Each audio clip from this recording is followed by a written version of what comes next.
حييتم وطاب محياكم يا عشاق الدراجات الهوائية في قناة الدراج العربي. قد تذكرون في الحلقة الثانية عندما ذكرنا أنواع الدراجات وكيف أننا صنفناها إلى دراجات طريق ودراجات جبلية وما سواها، ولكن هنالك نوع لم أذكره في تلك الحلقة وسوف يكون محور حوارنا لهذا اليوم. ذلك النوع هو الدراجات الترابية. فهذه الدراجة هنا قد اقتنيتها حديثا وتشبه كثيرا دراجة الطريق، ولكن هنالك فروق كثيرة بين الاثنين مما دفعني لاقتناء هذه الدراجة بالإضافة لامتلاكي لدراجة الطريق. إذن فلنتابع في هذه الحلقة كيف من الممكن أن تكون هذه الدراجة الترابية هي الدراجة الوحيدة التي تحتاجها على الإطلاق.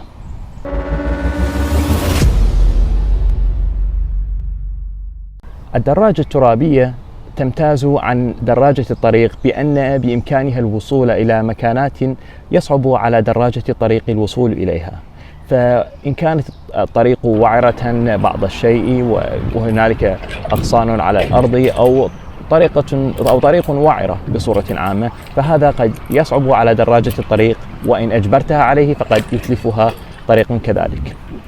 أما الدراجات الجبلية فإنها بطيئة جدا على الطريق، ولكنها بالتأكيد تصلح للمناطق الجبلية والوعرة جدا. ولكن إن نظرنا إلى هذا النوع من الدراجات فإننا سوف نجد أن بإمكانك قيادتها على الطرق المبلطة وبسرعة عالية إن قمت بوضع الإطارات المناسبة عليها. كذلك بالإمكان قيادتها على الطرق الوعرة إن وضعت إطارات سميكة عليها. إذن دعونا نستكشف ما هي هذه الخواص التي جعلت من هذه الدراجة مناسبة لكافة الطرق سواء كانت وعرة أو غير وعرة. الميزة الأولى لهذه الدراجة هي نوع العجلات والإطارات الموجودة عليها، فهي تدعم نظام التيوبلس. لا تقلق إن لم يعني لك كلمة تيوبلس الكثير، ولكن هذا نظام خصصت له حلقة خاصة لكي أشرح فيه عن ماهيته وعن طريقة تحوير دراجتك إلى نظام التيوبلس. ولكن باختصار شديد، نظام التيوبلس يعني أنك تتخلص من الإطار الداخلي وتكتفي بالعجلة والإطار الخارجي، وهنالك أيضا تفاصيل أخرى، ولكن على كل حال لكل حادث حديث. سوف نتحدث في هذا الموضوع بالتفصيل في وقت لاحق.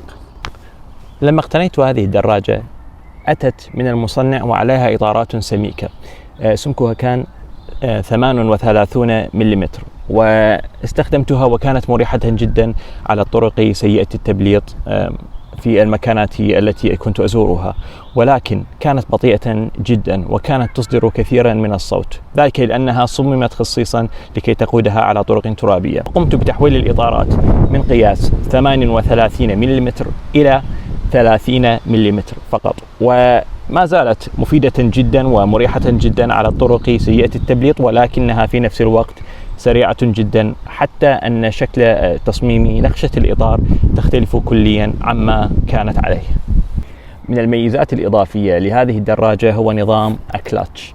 نظام الكلاتش هو عبارة عن نظام يحكم من شد السلسلة لكي لا تقع عندما تمر على طرق متعرجة جدا. قد يسبب هذا الارتجاج الشديد وقوع السلسلة عن مكانها، لذا عندما تقوم بتفعيل نظام الكلاتش والذي بالإمكان تفعيله من هنا بهذه الطريقة، ومن ثم إلغاء التفعيل أيضا إن كنت تريد أن تنقل بين السرعات بسلاسة أكثر. أما بالنسبة للمجموعة الميكانيكية فهذه الدراجة تأتي بمجموعة ميكانيكية من نوع شيمانو GRX، وهذه المجموعة الميكانيكية مخصصة حصرا للدراجات الترابية، وهي تأتي ب10 سرعات هنا مما يعادل سرعات مجموعة تياغرا، والتي هي أيضا من مجموعة شيمانو ولكن من شركة شيمانو، ولكن تلك المجموعة تياغرا مخصصة لدراجات الطريق. ومن ميزات الفرامل في هذه العجلة في هذه الدراجة وجود نظام فرامل هيدروليكي. هذا النظام الهيدروليكي عندما تنظر إليه يبدو حاله كحال باقي أنظمة الفرامل، ولكن إذا دققت النظر فإن الأسلاك التي تمر على هذه الدراجة في واقع الأمر ليست أسلاك، وإنما هي أنابيب دقيقة جدا يمر فيها زيت معدني وهذا الزيت يساعد على إيقاف الدراجة في وقت قياسي جدا، فهو نظام يشبه كثيرا النظام المستعمل في السيارات. فلننظر الآن إلى شيء قد يبدو وضوحه جليا أكثر على هذه الدراجة، وهو المقود. فهذا المقود هنا قد يبدو من هذه الزاوية حاله حال مقود دراجة الطريق، ولكن إذا نظرت إليه من الأعلى فإنك سوف تلاحظ كيف أن المقود ينحني إلى الخارج، وهذا مما يعطي للدراج استقرارا أكثر على الدراجة، ويسمح له بأن يسيطر على اتجاه مسير الدراجة حتى عندما يكون يسير بسرعة عالية جدا وعلى طريق وعرة. وأيضا ما دمنا نتحدث عن هذا المقطع الأمامي من الدراجة، بالإمكان الحديث هنا والنظر إلى شوكة الدراجة. هذه الشوكة هنا مصنوعة من الكربون فايبر، ذلك كون الدراجة كما ذكرنا عدة مرات الآن تسير على طرق وعرة جدا، ونتيجة لذلك ولا يوجد ممتص صدمات كما هو الحال في الدراجات الجبلية. لذلك تعمل هذه الشوكة المصنوعة من الكربون فايبر على امتصاص الصدمات وجعل الطريق مريحا أكثر بالنسبة للدراجة. وبما أننا نتحدث عن الراحة، فلو نظرت إلى طريقة الجلوس على هذه الدراجة بالنسبة إلى المقعد والمقود، فأن الارتفاع بينهما متساو تقريبا، ويختلف عن دراجة الطريق، وهذا لكي يعطي قائد الدراجة أو الدراج راحة أكثر عند الخروج لمسافات بعيدة، كون الارتجاج يسبب الكثير من التعب. لذلك يتم التعويض على ذلك بجلوس مريح أكثر. الآن لو نظرنا إلى الشوكة، نعود إلى الشوكة مرة ثانية. لو نظرنا إلى الشوكة لوجدت أنك عندما تنظر من خلال الشوكة تجد أن هنالك اتساعا كبيرا بين الإطار وبين الشوكة، وهذا يعني أن بإمكانك تطوير الإطارات إلى إطارات أسمك كثيرا لكي تمر على طرق متعرجة أكثر. ربما قد لا ينتبه كثيرون لهذا التفصيل عند شراء الدراجة، ولكن دراجات الطريق في أغلب الأحيان تحتوي على نظام يسمى Quick Release System، ويعني نظام الفتح السريع. وهذا نظام الفتح السريع يساعد قائدي دراجات الطريق على فتح الإطارات بسرعة وبيدهم من دون استخدام أي أدوات، وذلك لسرعة إبدال الإطارات عند خروجهم على الطريق.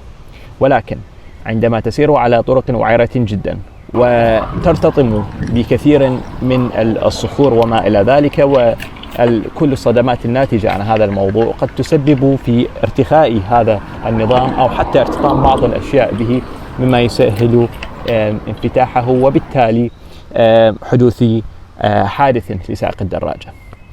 لذا في الدراجات الترابية يستخدم هذا النظام بنظام يسمى through axle، وهو يعني النظام الذي يسلك فيه البرغي الذي يربط العجلة ويدخل من جانب ويخرج من جانب آخر، وليس بالإمكان فتحه باليد، ولكن يجب استخدام أداة خاصة لفتح الإطار. ويساعد هذا النظام أيضا كما قرأت مرة على جعل الفرامل فعالة أكثر، وذلك كون الصدمات والضغط على الإطار يكون متساويا من الجانبين. إذن فلننتقل الآن إلى النقطة الأهم: كم سعر هذه الدراجة؟ نعم، بالتأكيد هذا عامل مهم جدا عندما تنظر إلى الدراجة وتقرر إن كنت سوف تقتنيها أم لا. هذه الدراجة سعرها 1100 جنيه استرليني، مما يعني أنه قرابة 1500 دولار أمريكي، وبإمكانك تحويل ذلك إلى عملات أخرى. ولكن لم أشتريها جديدة، على الرغم من أنها تبدو جديدة، إلا أنني لم أفعل ذلك.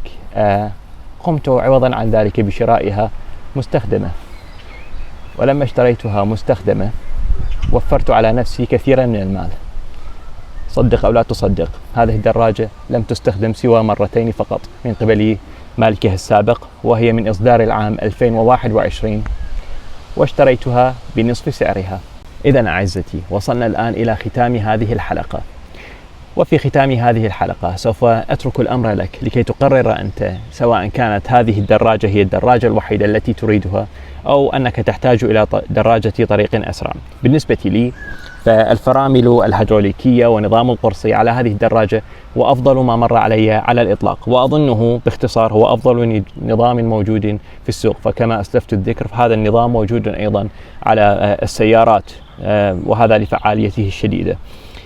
على كل، كما يقول الشاعر زهير بن أبي سلمى في معلقته: وأعلم ما في اليوم والأمس قبله، ولكنني عن علم ما في غد عمي. رأيت المنايا خبط عشواء، من تصب تمته ومن تخطئ يعمر فيهرمي. ومن هاب أسباب المنايا ينلنه، وإن يرقى أسباب السماء بسلم.